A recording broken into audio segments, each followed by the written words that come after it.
은혜란 값없이 주시는 하나님의 선물이란 뜻으로 한마디로 말하면 공짜입니다.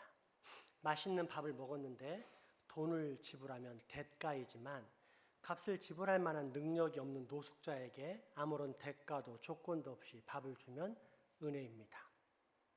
따라서 우리가 은혜로 구원을 받았다는 말은 내가 구원을 받을 만한 어떤 가치나 조건, 공로가 없었음에도 불구하고 하나님께서 나를 불쌍히 여겨주셨다는 뜻입니다. 그리고 이런 은혜의 사람은 자신이 구원받은 과정 속에서 하나님의 섭리를 발견하게 되는데, 이때의 섭리란 온 천하 만물을 다스리시는 하나님의 뜻과 방식을 말합니다. 그러니까 겉으로 보면 그냥 우연이지만 곰곰이 묵상해 보면 거기에 이미 하나님의 뜻과 방식이 자리 잡고 있었음을 발견하게 되는 것입니다. 오늘 말씀은 바로 그러한 은혜와 섭리가 무엇인지를 보여주는 본문입니다. 첫째, 예수님의 사마리아행입니다.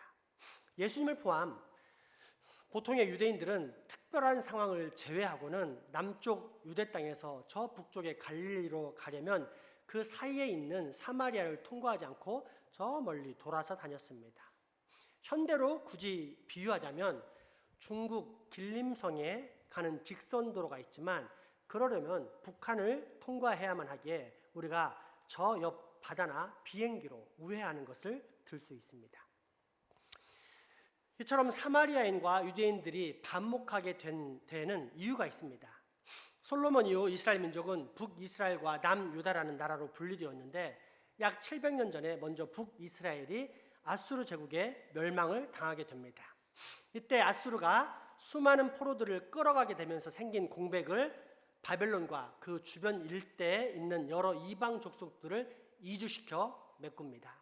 당연히 이방 민족들이 섬기는 신이 들어올 수밖에 없었고 때문에 북이스라엘 사마리아 땅은 이스라엘 민족의 여호와 하나님 경배, 이방 민족의 우상 숭배, 그리고 이 둘이 합쳐진 혼합 종교가 만연한 나라가 됩니다. 그러다 어느 날 남유다 역시 바벨론 제국에게 패망하게 되는데 그로부터 70년 후에 포로들이 귀환하는가 싶더니 가장 중요한 성전을 건축하기 시작합니다. 이때 소위 북이스라엘 사마리아인들이 우리도 그동안 하나님을 섬겼으니까 이 성전을 짓는데 함께하겠다라고 합니다. 그러나 이스라엘 장로들이 거절합니다. 너희는 우상을 섬기던 자들이니 이 거룩한 성전 건축에 동참할 수 없다. 우리가 섞임이라는 죄악 때문에 패망의 징계를 받았는데 또다시 그런 섞임을 허용할 수는 없다. 사마리아인의 입장에서는 매우 불쾌한 사건으로 도움을 제공하려고 했다가 냉정하게 거절을 당하니까 그 다음에는 그 일을 방해하고 미워하기 시작했습니다. 이렇게 해서 사마리아 사람들과 유대인들은 그때 이후로 늘 강하게 적대해왔고 이것이 예수님 당시에도 유대인들이 사마리아를 통과하지 않고 저 멀리 돌아가는 이유였습니다. 그런데 예수님은 그런 사마리아를 통과해서 갈릴리로 가십니다. 이 본문을 영어로 보면 This time he had to go through Samaria 라고 되어 있는데 이때 조동사 have to는 어쩔 수 없는 외부적 요인에 의해서 반드시 해야만 하는 이런 의미가 담겨 있습니다. 그러니까 보통이라면 돌아서 가야 할 상황이었지만 어떤 이유 때문에 시간 전략을 위해서 반드시 가로질러 통과해서 가야만 했다는 뜻입니다. 그렇게 통과하던 중 수가성이라는 곳에 도착해 주님은 우물가에 쉬고 계시고 제자들은 동네에 먹을 것을 사러 들어갔을 때입니다. 한 여인이 가장 뜨거운 시간대인 낮 12시에 물을 길러 우물가로 나옵니다. 그러면서 예수님과 대화가 시작됩니다. 그리고 이 사건으로 인해 온 동네가 믿음을 갖고 구원을 받게 됩니다. 그러면 이것이 우연일까요? 필연일까요?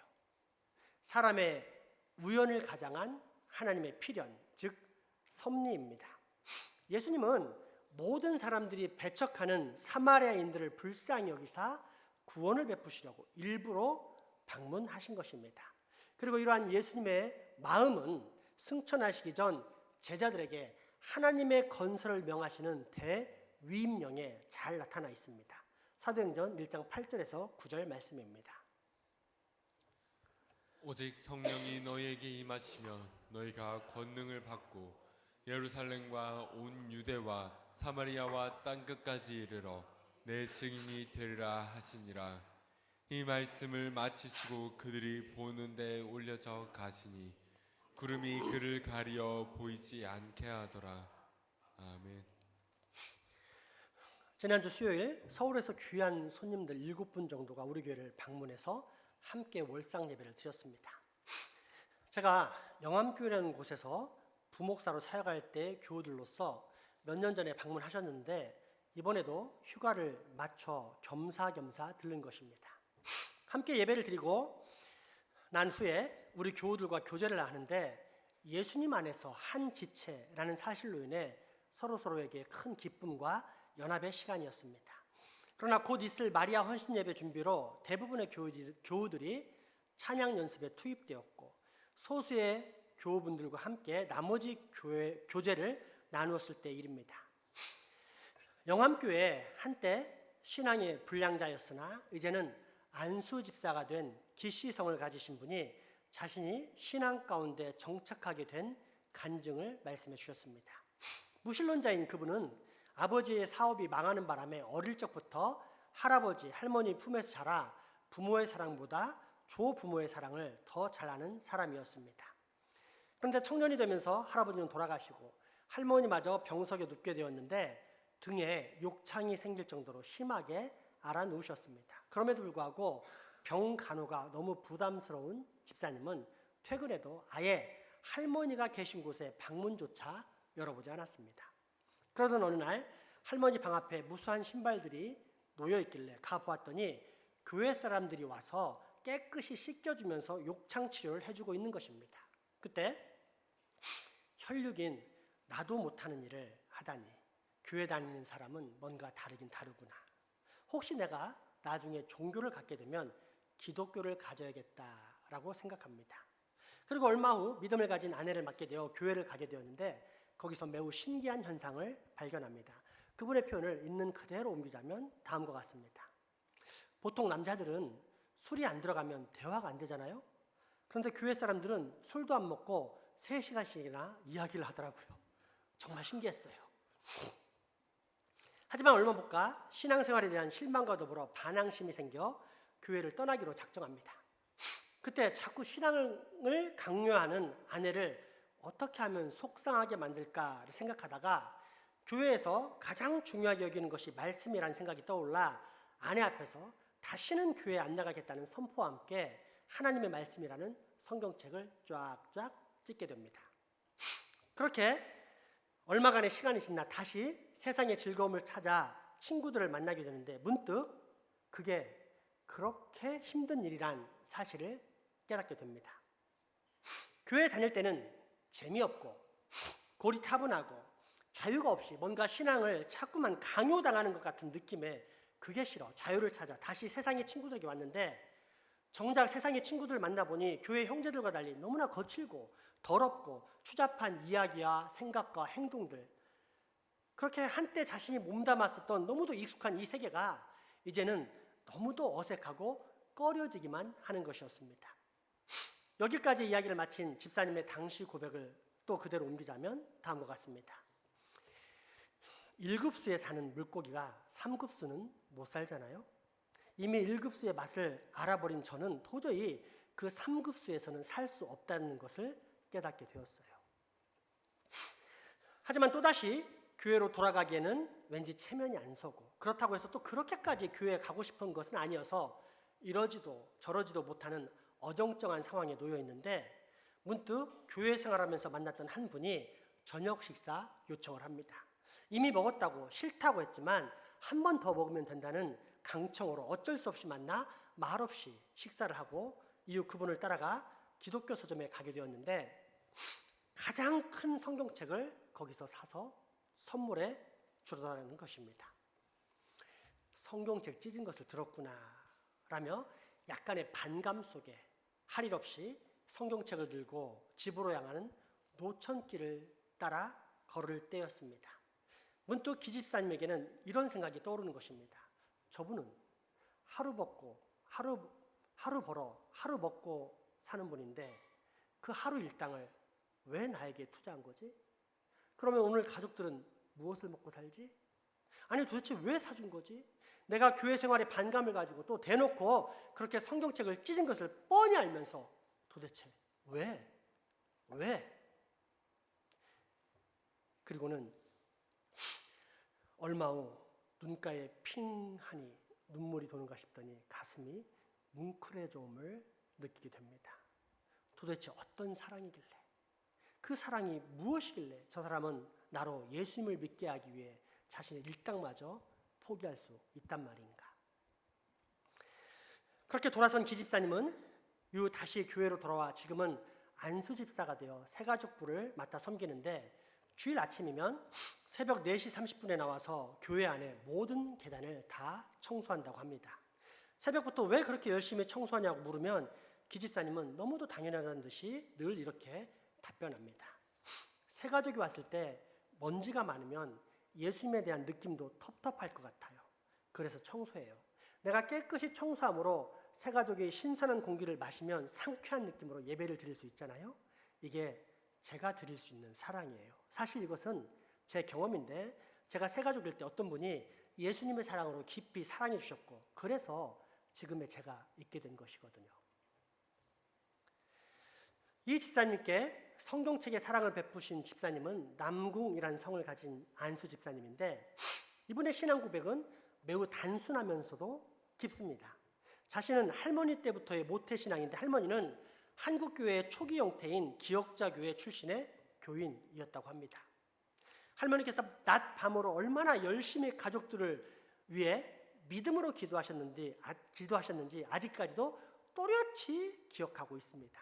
또한 자신 주일학교 다닐 때 당시 복사기가 없던 시절이기에 선생님이 다음 주에 암송에 오라 그 수많은 주일 학생들에게 매주 일일이 다 성경 구절을 써서 주시는 것을 보았는데, 그러한 정성과 사랑에 감동해 하나님의 사랑이란 바로 이런 것이다 라는 생각과 언어와 실천이 자연스럽게 몸에 배게 된 것입니다.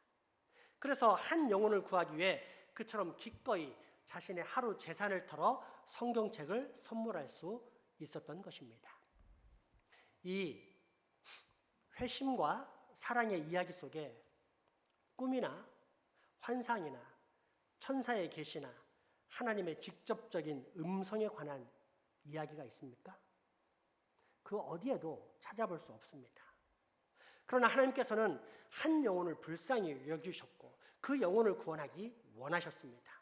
그래서 수십 년에 걸쳐 사람들을 사용하시고 그 사람들을 통해 한 영혼이 마침내 구원받도록 하십니다. 이것이 하나님의 섭리로 받는 우리의 구원입니다. 그리고 이 은혜와 섭리의 계시가 나타난 사건이 오늘 본문의 사마리아인 여인을 찾으신 예수님의 행적입니다.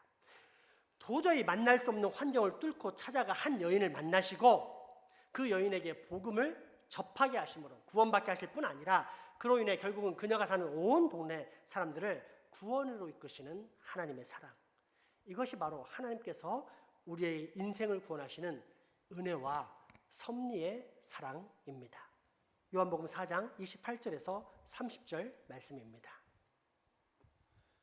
여자가 물동이를 버려두고 동네에 들어가서 사람들에게 이르되 내가 행한 모든 일을 내게 말한 사람을 와서 보라. 이는 그리스도가 아니냐 하니 그들이 동네에서 나와 예수께로 오더라. 아멘. 그러므로 여러분, 가만히 있지 마십시오. 뭐든 하십시오. 이미 받은 복음인 예수 그리스도의 사건을 곁에 있는 사람에게 전하십시오. 일단 와서 보라고, 예수님이 누구인지, 신뢰할 만한 분인지 아닌지 확인하라고 전하십시오. 거기에서 우리는 또다시 하나님의 섭리를 발견하고 하나님의 은혜를 깨닫게 될 것입니다. 둘째, 예수님의 접촉입니다. 사람의 왕래가 없는 가장 뜨거운 대낮 시간에 우물가를 찾았다는 것은 사람들의 시선을 의식한다는 뜻입니다. 떳떳하지 못하다는 이야기입니다. 그도 그럴 것이 이 여인은 남편을 5명이나 갈아치운 사람, 당시 율법에 의하면 부정한 존재입니다. 그리고 이처럼 부정한 여인과 접촉하면 그 사람 또한 부정해집니다. 이 부정한 여인의 모습을 예수님이 몰랐을까요? 이미 알고 계셨습니다. 그럼에도 불구하고 회피하지 않고 접촉하십니다. 왜일까요? 예수님은 정결과 회복의 근원이시기 때문입니다. 실제로 예수님께서 12해 동안 혈루증을 앓는 부정한 여인을 만났고 율법에 의하면 그로 인해서 예수님이 부정해지지만 예수님은 부정해지지 않았고 대신 오히려 그 여인이 정결해졌던 것을 볼 수 있습니다. 이 땅에 오신 하나님, 예수님은 살리시는 하나님, 생명과 회복의 하나님이시기 때문입니다. 그렇게 만난 사마리아 여인에게 물을 달라고 요청하십니다. 물이 드시고 싶어서 요청하셨을까요? 아닙니다. 물을 주시고 싶으셔서 요청하십니다.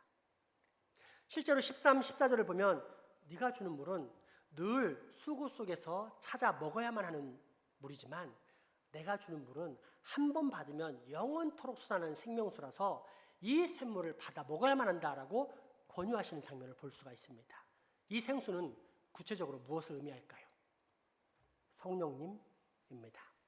즉 예수님을 구주로 믿으면 그 순간부터 성령님이 임재하시고 또한 이처럼 한 번 성령님이 임재하시면 내 평생 아니 장차 이 생을 넘어 저 낙원 나아가 장차 이루어질 영원한 새 하늘과 새 땅에 이르기까지 성령님께서 나를 책임지신다는 뜻입니다. 따라서 기독교의 믿음 곧 예수 그리스도를 구주로 믿는 믿음이란 단순한 신념이 아닌 영생의 확신입니다. 삼위일체 중 한 분이신 성령님께서 실제적으로 구체적으로 그리고 영원히 우리를 보호하시고 인도하시기 때문입니다. 요한복음 7장 37절에서 39절까지의 말씀입니다. 명절 끝날 곧 큰 날에 예수께서 서서 외쳐 이르시되 누구든지 목마르거든 내게로 와서 마시라. 나를 믿는 자는 성경의 이름과 같이 그 배에서 생수의 강이 흘러나오리라 하시니 이는 그를 믿는 자들이 받을 성령을 가리켜 말씀하신 것이라. 예수께서 아직 영광을 받지 않으셨으므로 성령이 아직 그들에게 계시지 아니하시더라. 아멘. 따라서 우리에게 필요한 것은 접촉입니다. 이때 접촉이란 수동적인 접촉이 아닌 능동적인 접촉. 적극적으로 우리가 먼저 나서서 초대하는 접촉입니다. 왜냐하면 세상 사람들은 비천하고 우리는 고귀한 빛이 나는 왕 같은 제사장들이기 때문입니다. 사마리아 여인이 예수님을 처음 보았을 때 그녀의 눈에 예수님이 어떻게 비춰졌겠습니까? 접촉하고 싶었을까요? 예수님은 유대 사람입니다. 복장이 유대 사람의 복장입니다. 게다가 이미 니고데모파 바리새인들이 검증했듯이 예수님께는 사이비의 냄새가 아닌 신성한 그 어떤 분위기, 고귀한 품위가 흘러나왔습니다. 때문에 여인은 속으로 내가 물을 꼭 길어가야 하는데 저 사람이 저렇게 앉아있으니 어쩌지? 하면서 조금 난처했을 것입니다. 도둑이 재발 저린다는 말처럼 가급적 회피하고 싶은데 회피할 수 없는 상황. 그럼에도 불구하고 또 한편의 내면 깊은 곳에서는 저런 분과 대화를 한번 나눠봤으면 하는 마음. 그래서 뭔가 깊은 깨달음과 반전을 얻었으면 하는 양가 감정의 마음이 교차하고 있었습니다. 그런데 이때 반전이 실제 일어납니다. 그분이 먼저 말을 걸어오는 것입니다. 오늘 본문 요한복음 4장 6절에서 9절 말씀입니다. 거기 또 야곱의 우물이 있더라. 예수께서 길 가시다가 피곤하여 우물 곁에 그대로 앉으시니 때가 6시쯤 되었더라. 사마리아 여자 한 사람이 물을 기르러 왔음에 예수께서 물을 좀 달라 하시니 이는 제자들이 먹을 것을 사러 그 동네에 들어갔음이로라. 사마리아 여자가 이르되 당신은 유대인으로서 어찌하여 사마리아 여자인 나에게 물을 달라 하나이까 하니 이는 유대인이 사마리아인과 상종하지 아니함이로라. 아멘. 이것이 그리스도인의 접촉입니다. 세상 사람들, 불신자들은 그리스도인들을 꺼려합니다.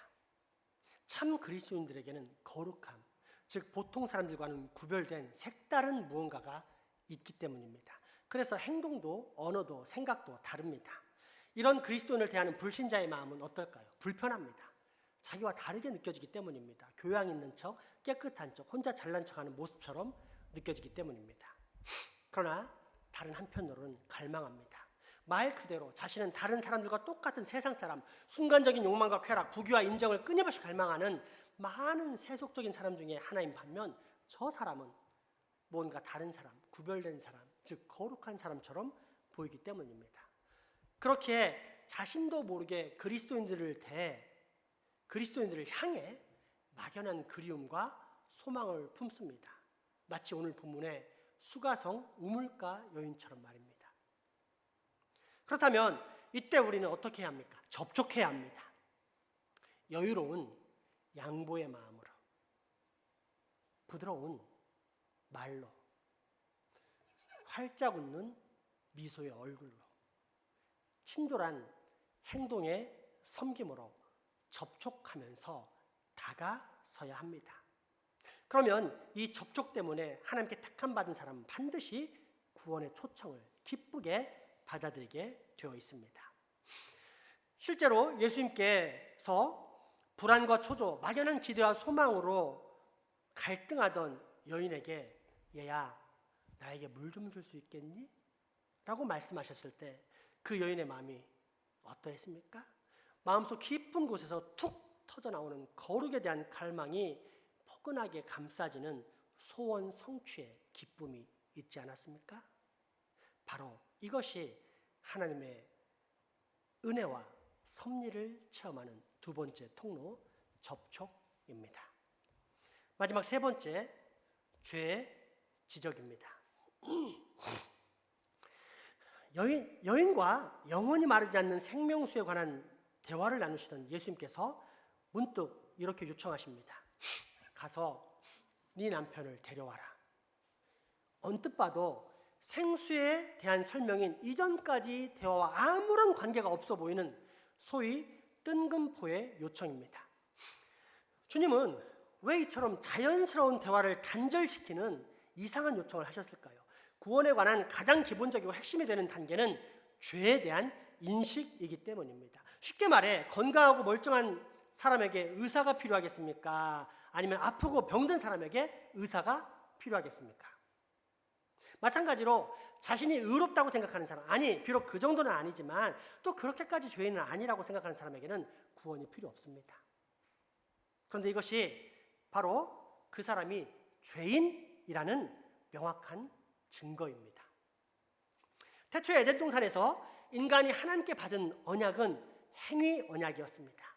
그때 사람에게는 지금과 달리 완전한 자유의지가 있어서 하나님의 말씀에 순종할 수도 불순종할 수도 있었습니다.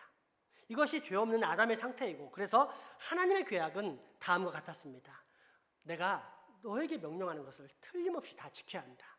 그러면 너는 살되 현재의 생명에서 끝나지 않고 더한 생명, 곧 영생을 얻게 될 것이다. 그렇게 가도록 하기 위해서 이것을 내가 너에게 명령하는 것이다. 그리고 이것은 그렇게 어려운 일이 아니다. 너에게 심한 짐을 주는 것도 아니다. 딱 한 가지, 저기 세우던 저 선악을 알게 하는 실과를 따먹지 않는 것이다. 이 명령에 순종하면 너는 지금의 생명 위에 새로운 생명을 또 얻게 될 것이다. 그러나 사람은 역행했습니다. 설마 그렇게 되겠어? 또 따먹고 싶어서. 게다가 사탄이 주장한 것처럼 하나님 대신 내가 이 세상의 진짜 주인이 될 수도 있다는 생각에 혹 해서 따먹습니다. 이렇게 해서 사람은 부패하고 타락한 위치, 즉 죄로 말미암은 책임과 죄의 오염에 빠진 존재가 되었습니다. 그 오염은 부패인 동시에 다시 복귀하려고 해도 스스로의 힘으로는 도저히 하나님께로 돌아갈 수 없는 무기능, 무능력의 상태에 빠진 것을 말합니다. 다시 말해 이제 인간에게는 자유의지가 없습니다.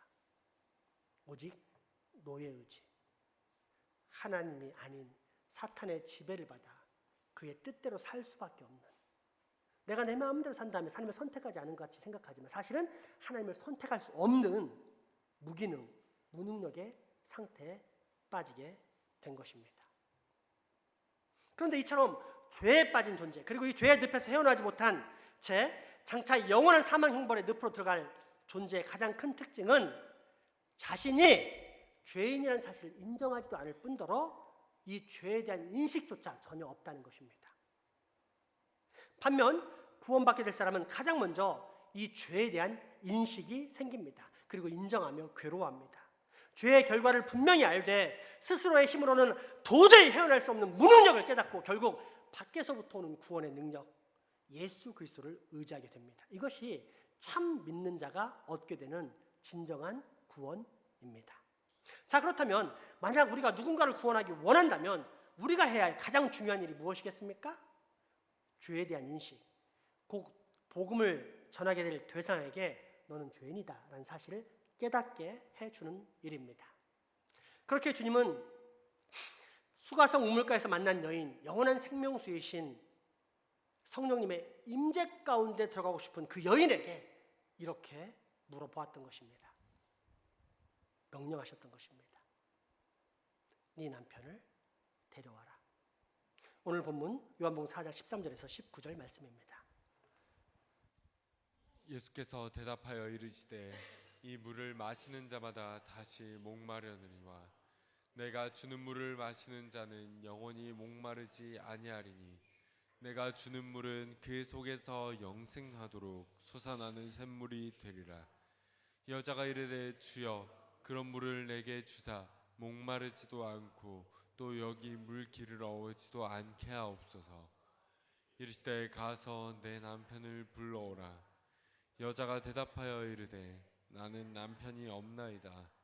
예수께서 이르시되 내가 남편이 없다 하는 말이 옳도다. 너에게 남편 5이 있었고 지금 있는 자도 내 남편이 아니니 내 말이 참되도다. 여자가 이르되 주여 내가 보니 선지자로소이다. 아멘.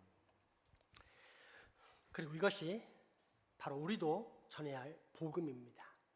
지금 세상에 있는 사람들, 심지어 교회 다니는 사람들 중에도 자신이 죄인이라는 사실을 모르는 사람들이 참으로 많습니다. 성경이 말하는 죄가 무엇인지 그 기준을 모를 뿐더러 그 기준 자체를 자기 마음대로 정하는 사람이 태반입니다. 그래서 죄를 짓고도 죄인 줄 모르며 살아가는 사람들이 넘쳐나는 것이 이 세상입니다. 그렇다면 성경에서 말하는 죄란 무엇입니까? 먼저 거짓말, 도둑질, 강도, 간음, 살인 등 하지 말아야 할 것을 하는 것이 죄입니다. 더불어 부모님께 효도하는 것, 자녀들을 잘 돌보는 것, 이웃을 내 몸과 같이 사랑하는 것, 심지어 원수까지 사랑하는 것 등 해야 할 것을 하지 않는 것도 죄입니다. 다시 말해 내가 차를 타고 가는데 어떤 차가 끼어들어서 나를 신경질 나게 하고 사고 날 뻔했다 해서 문을 열고 야 이 강아지야 하면 여러분은 죄를 짓는 것입니다. 이 죄 문제를 해결하지 못하면 여러분은 죽습니다. 지옥에 갑니다. 이거는 변치 않는 사실입니다. 세상 사람들은 너무나 당연한 반응. 근데 우리는 절대 알 수 없는 죄의 기준이 바로 이런 것입니다. 나아가 여기서 그치지 않고 내가 일상 속에서 습관적으로 범하는 추잡하고 더러운 행동과 욕설과 언어 그리고 마음속에 일어나는 불결한 생각 또한 죄입니다. 그리고 이 모든 죄의 최고봉은 하나님을 하나님으로 대접하지 않는 죄입니다. 방금까지 이야기한 모든 죄의 내용 또는 기준에 대해서 여러분들은 합의할 수 있습니까? 그건 너무 심하다. 기독교가 그렇게 까다로운 종교라고? 아니 그럼 어떻게 세상 사람이 살 수 있어? 자유라는 게 뭐 있을 수 있어? 라면서 합의하지 못합니다. 그래서 대부분의 사람들, 심지어 교회에서 신앙생활을 한다는 사람들조차 이런 죄의 내용을 잘 이해하지 못하거나 혹 이해한다 해도 머리에서만 맴돌 뿐 마음으로는 진심으로 받아들이지 못합니다. 왜일까요? 성경, 즉 하나님 말씀보다 내 생각, 사람의 이성이 더 우위를 점하고 있기 때문입니다. 성경이 뭐라고 하든지 내가 생각하기에 아니라 여겨지면 굳이 거기에 순종하거나 매일 필요가 없다고 판단하는 것입니다. 그래서 대부분의 사람들이 짓는 가장 큰 죄는 그런 법칙들을 만드신 하나님을 거부하는 죄, 즉 하나님을 하나님으로 대접하지 않는 죄인 것입니다.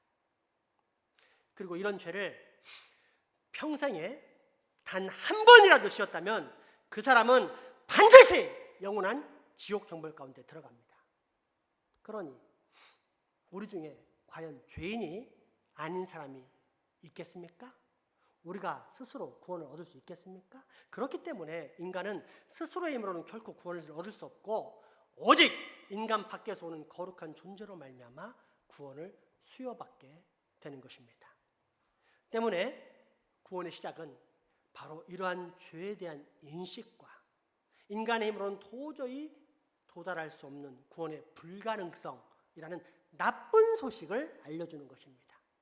그렇게 주님은 여인에게 네 남편을 데려와라 라는 죄의 지적과 함께 복음을 전하십니다. 그러므로 여러분, 사람을 즐겁게 하려 하지 마십시오.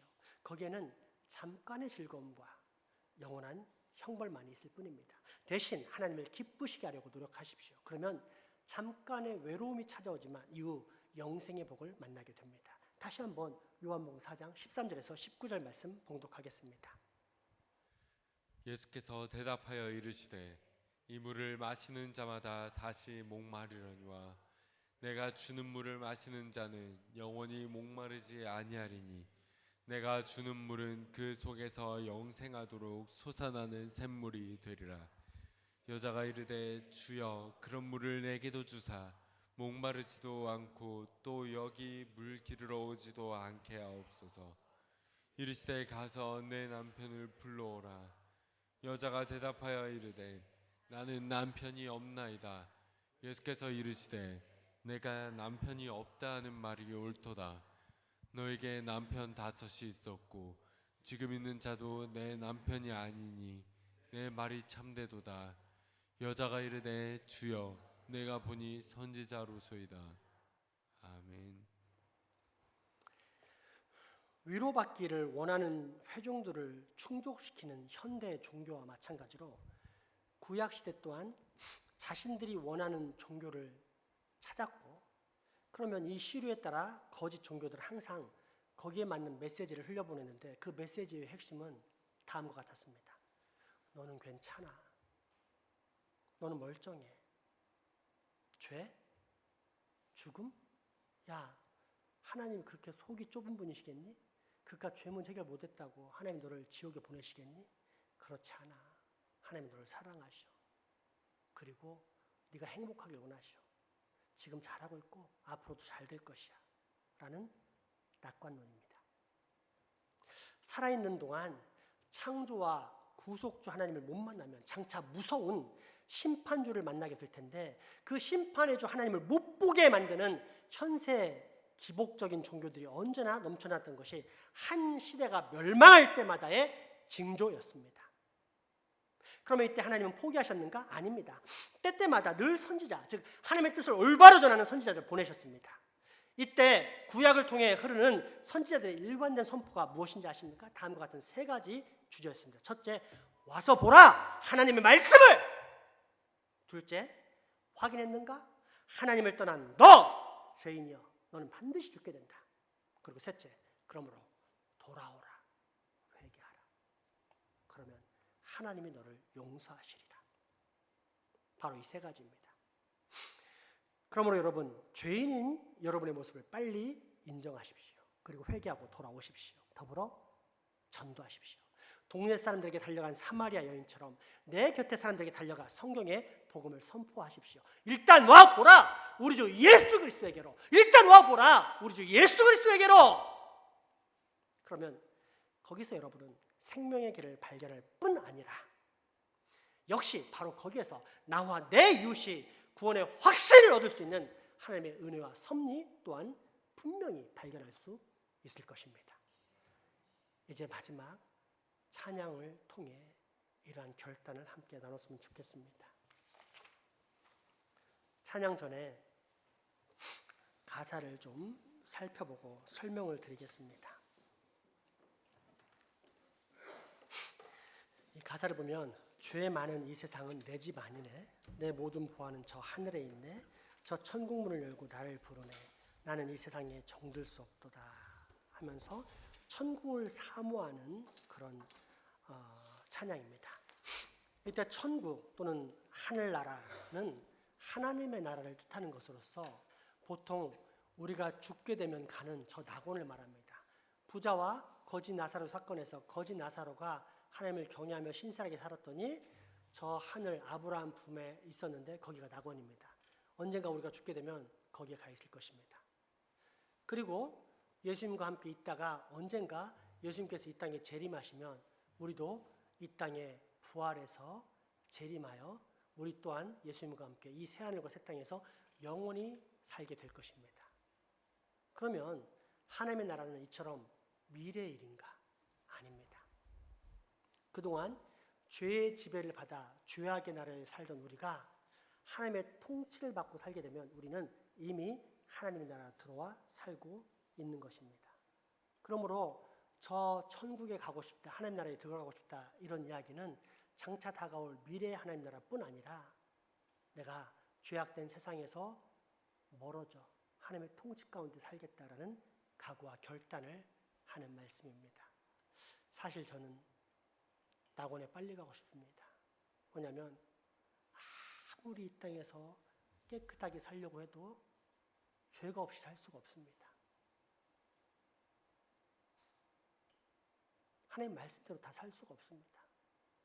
그래서 더 이상 죄가 없는 저 하늘나라 낙원에 빨리 가고 싶습니다. 하지만 우리 기독교 신앙은 그렇게 도피주의적인 신앙만은 아니고 내세주의적인 신앙입니다. 이 땅에서 먼저 하나님 나라에 살고 하나님의 통치를 받으며 살다가 그러나 이 땅에 미련을 두지 않고 저 영원한 하나님 나라를 기대하며 소망하며 사는 내세주의적 신앙, 바로 이 신앙 고백을 우리가 함께 드렸으면 좋겠습니다. 찬양합시다.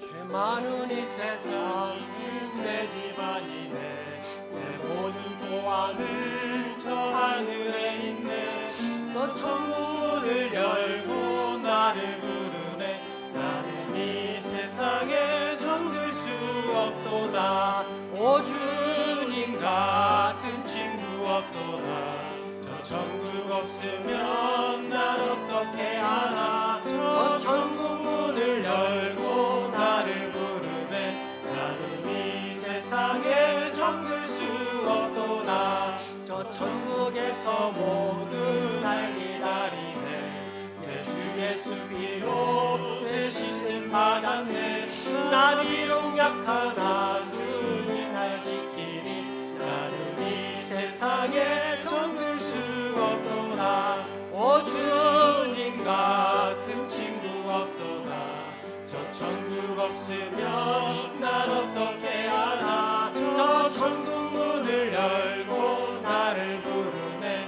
나는 이 세상에 정들 수 없도다 저 영광의 땅에 나 길을 살겠네 손잡고 승리를 외치는 성도들 내 기쁜 찬송하는 울려 퍼지네 나는 이 세상에 정들 수 없도다 오 주님 같은 친구 없도다 저 천국 없으면 난 어떻게 하나 저 천국 문을 열고 나를 부르네 나는 이 세상에 다시 한번 고백하겠습니다. 죄 많은 이 세상은 내 집안이네 내 모든 보안을 저 하늘에 있네 저 천국 문을 열고 나를 부르네 나는 이 세상에 정들 수 없도다 오 주님 같은 친구 없도다 저 천국 없으면 난 어떻게 하나 저 천국 문을 열고 나를 부르네 나는 이 세상에 정들 수 없도다 저 천국에서 모두 날 기다리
이제 우리 교회 정체성을 다시 새롭게 합시다.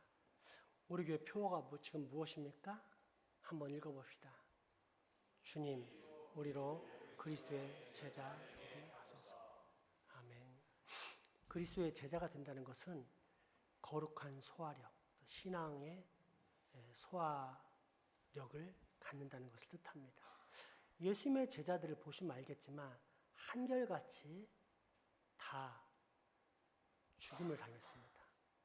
멀쩡하게 장수에서 산 사람은 사도 요한 딱 하나밖에 없고 전부 다 죽음을 당했습니다. 그 말은 뭐냐면 예수를 제대로 믿으면 고난과 박해가 찾아오고 그것을 당연하게 여겨야 된다는 뜻입니다.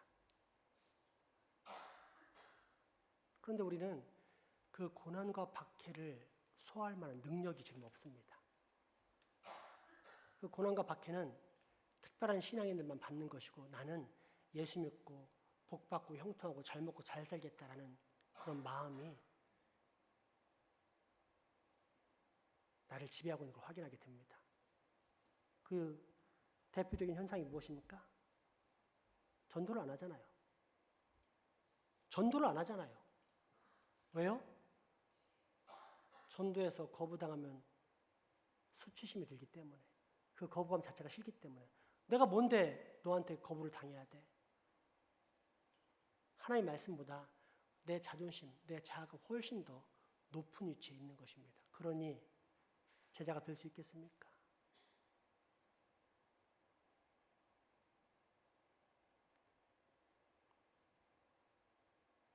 여러분, 제자가 될 수 있게 거룩한 소화력을 달라고 기도하시면서 나아갈 때입니다.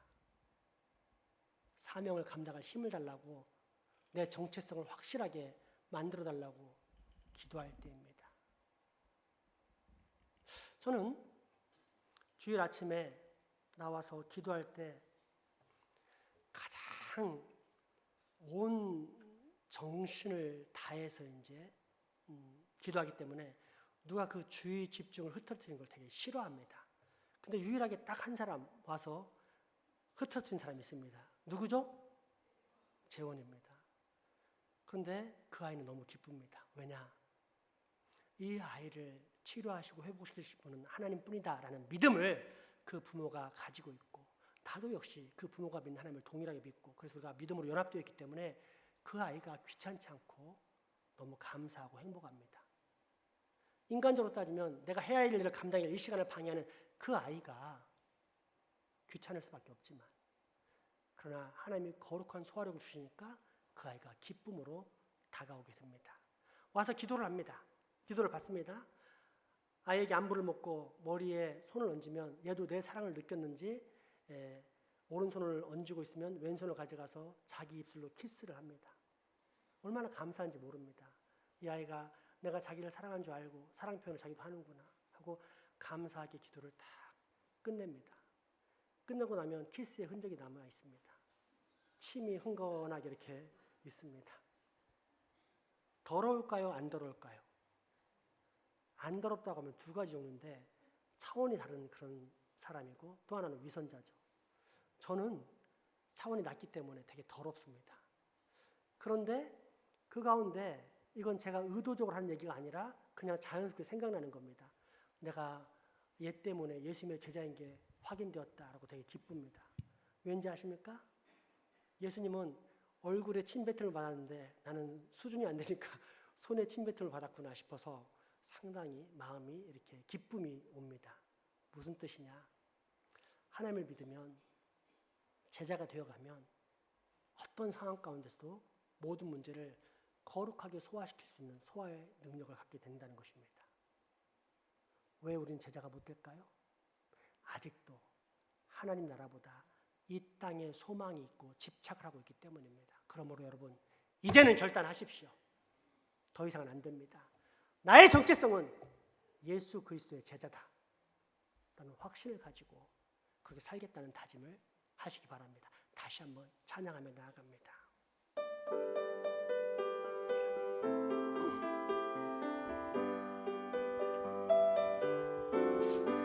죄 많은 이 세상은 내 기만이네. 내 모든 보안은 저 하늘에 있네. 저 천국 문을 열고 나를 부르네. 나는 이 세상에 정들 수 없도다. 오 주님 같은 친구 없도다. 저 천국 없으면 난 어떻게 하나. 저 천국 문을 열고 나를 부르네. 나는 이 세상에 정들 수 없도다. 저 천국에서 모두 날 기다리네. 내 주 예수 피로 죄 씻음 받았네. 비록 약하나 주님을 지키리. 나는 이 세상에 정들 수 없도다. 오 주님 같은 친구 없도다. 저 천국 없으면 나 어떻게 하나. 저 천국 문을 열고 나를 부르네. 나는 이 세상에 정들 수 없도다. 저 영광의 땅에 나 길이 살겠네. 손잡고 승리를 외치는 성도들. 내 기쁜 찬송하늘 울려 퍼지네. 나는 이 세상에 정들 수 없도다. 오 주님 같은 친구 없도다. 저 천국 없으면 난 어떻게 하나. 천국 문을 열고 나를 부르네. 나는 이 세상에 정들 수 없도다. 오 주님 같은 친구 없도다. 저 천국 없으면 난 어떻게 하나. 저 천국 문을 열고 나를 부르네. 나는 이 세상에 정들 수. 우리 마지막으로 3절 같이 불러봅시다. 저 영광의 땅에 나 길이 살겠네. 손잡고 승리를 외치는 성도들의 기쁜 찬송하늘 울려 퍼지네. 나는 이 세상에 정들 수 없도다. 오 주님 같은 친구 없도다. 저 천국 없으면 난 어떻게 하나. 저 천국 문을 열고 나를 부르네. 나는 이 세상에 정들 수 없도다. 네 남편을 데려오라. 고 오늘도 말씀하시는 주님. 우리로 우리의 6 남편들을 볼 수 있게 해 주시옵소서. 내가 하나님의 말씀보다 나의 욕망을 성취하기에 바빠서 나의 기쁨으로 삼았던 6 남편들, 그 죄를 보게 하시고 또 하나님으로 대접하지 않았던 추악한 죄인임을 꼭 인식하며 또 인정하게 하여 주시옵소서. 그래서 예수님의 생수를 얻게 하사 그 복음으로 말미암은 영원한 생명수, 우리 주 성령님의 영원하신 사랑과 보호와 인도와 평안을 꼭 내가 얻게 하여 주시옵소서. 예수님의 이름으로 기도합니다.